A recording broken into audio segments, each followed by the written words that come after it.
السلام عليكم ورحمة الله وبركاته. وجنال كيني روان جنال وأبو روان. and sometimes ama mararka qaar waxaa dhacda in ay ku soo marto sheeko ama qiso aad maqasho balse caqligaaga uu diido in uu rumeysto. iyadoo ognahay inta badan qisooyinka khayaaliga ah in lagu daawado TV-yada, taasoo markaas qofka maskaxdiisa ay ka dhaadhacsan tahay markiiba in ay tahay waxaan wax la sameeyey aysan ahayn wax xaqiiqo ah. balse waxaa dhici kara in ay ku soo marto qiso caqligaaga diido oo haddana ah qiso dhab ah oo xaqiiqo ah. qisada caawa idiin wado waa qiso ay ka buuxdo layaab iyo ama kaag iyo jahwareer. waxaa dhacay magaalada Alexandria, xaafad ay degan yihiin dadka lagu tilmaamo nolosha dabaqada sare oo ay ku yaalaan villooyinka. ayaa waxaa dhacay subaxyada ka mid ah waxaa kasoo baxday villooyin ka mid ah qof dumar ah oo qeylinaysa. dadkii markii ay kusoo leexdeen, dariska qaarna soo baxeen, waxaa la weydiiyey wixii ku dhacay qofka dumarka ahaa.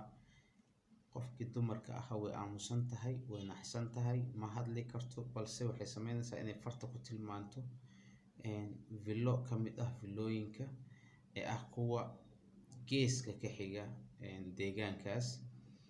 waxaana degan villadaas nin lagu magacaabo Dr. Cabdalla iyo xaaskiisa oo iyana dhakhtarad ah oo iyadana ah dhakhtarad. waxaa la isku dayay in naagtii la dejiyo. waxaa ka muuqday argagax weyn iyo cabsi badan. waxaa dhacday in dariska qaar ay ula soo cararaan biyo in ay dejiyaan dadka, ay ku dhahaan isdeji, wax noo sheeg. markii ay biyaha cabtay kadib ay maskaxdeedu degtay, waxay tiri la hadla booliska. waxaa lagu yiri maxaa dhacay, sababtu maxay tahay? waxay tiri Dr. Cabdalla wuxuu mootan yahay ama meyd yahay 2 sano. taasoo la yaab ku noqotay. sidee ku ogaatay 2 sano? sidees ku ogaatay in Dr. Cabdalla uu yahay qofka dhintay ee 2 sano mootan amaba duugan ama mootan qofka 2 sano dhintay inuu Dr. Cabdalla yahay. waxay weydiiyeen adiga yaa tahay? naagtii way ka jawaabi weysay. waxaa dhacday in booliskii la wacay.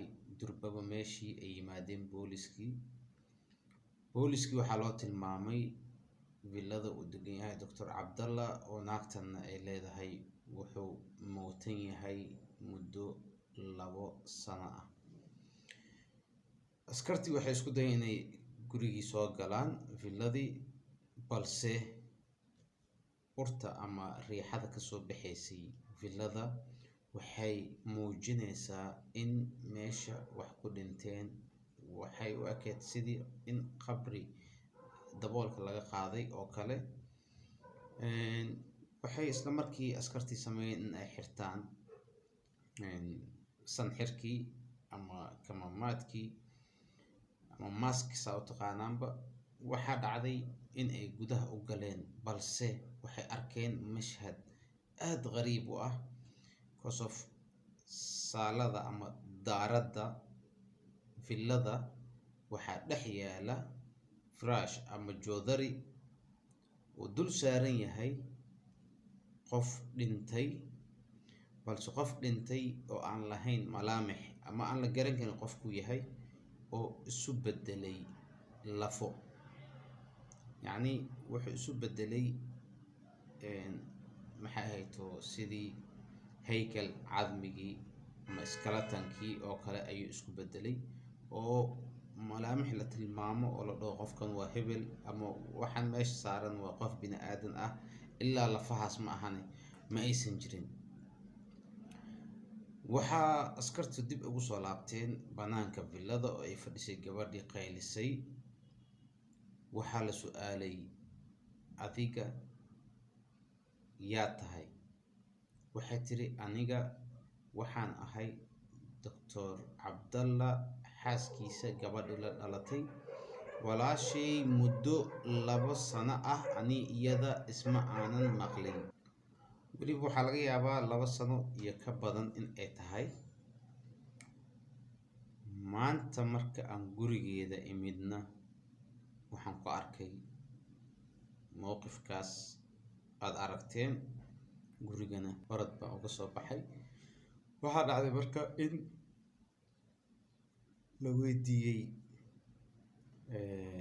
walaasheed oo ay tilmaantay Dr. Nawaal iyo dhakhtarka ama isbitaalka ay ka shaqeyso. waxaa isla markii la wacay Dr. Nawaal.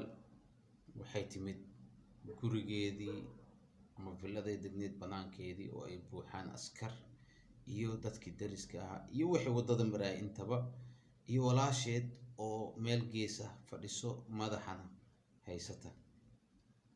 askartu waxay ku dhaheen, ma noo sheegi kartaa gurigaaga meydka dhex yaal ee taxallulka ku dhacay ama baaba'ay ee lafaha isu bedelay qofku yahay? waxaa isla markiiba ay bilowday in ay tamtama ama hadalkii waxa waaye inta tiri. waxaa lagu yiri, isdeji, waxaa noo sheegtaa sida waxaan ku dhaceen iyo sida ay tahay. waxay tiri, ninkayga aniga ma dhimanin oo wuu nool yahay. muddo 2 sano ahna sidaasaan kula noolaa. weliba waxay sii raacisay sanadihii ugu dambeeyey xanuunkiisa markuu sii ziyaaday. waxaan samayn jiray cuntada in aan ku siiyo sariingo afka ugu shubo isagoo xanuunsan. markii aan mashiinka soo geliyo kadib saasaan ku qanacsanaa oon ku noolaa. maxaa dhacay? qof kale ma haysto, isagaa ninkayga ah, isaga ayaa maxay ahayto wax walbana ii ahaa. waxaa intaa kasii daran haddana gabadheedii way la nooshay. waxaa lagu yiri marka, Doctoreso, ma ahayd miya qof caqli leh? sidee ku tahay dhakhtarad? sidee ku dhici kartaa in qof dhintay muddada intaas la eg in uu firaashka ku baaba'o, adiga iyo gabadhaadan urtaa u adkaysatan gurigaas aa ku noolaataan? waxay noqotay marka sheeko aad iyo aad la yaab u ah.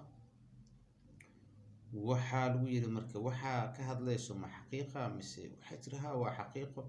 kasof anaga waxay tiri muddo 10 sano ahba dadku waan ka baxsaneen, magaalada meel gees ahaan ka deganeen, cidnana ma soo booqan jirin, cidna ma booqan jirin. 2 sano ugu dambeysayna gabadheeda iskuulka inay tagto iyo aniga inaan dhakhtarka tago oon soo laabto ma ahana wax kale oo jiray ma lahayn. cid noo imanaysayna ma lahayn. xataa cuntada waxaan ku dalbanaynay delivery oo naloo keenayo.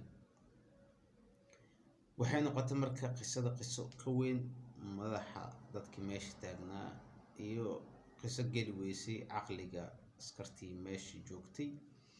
waxaa dhacday in Dr.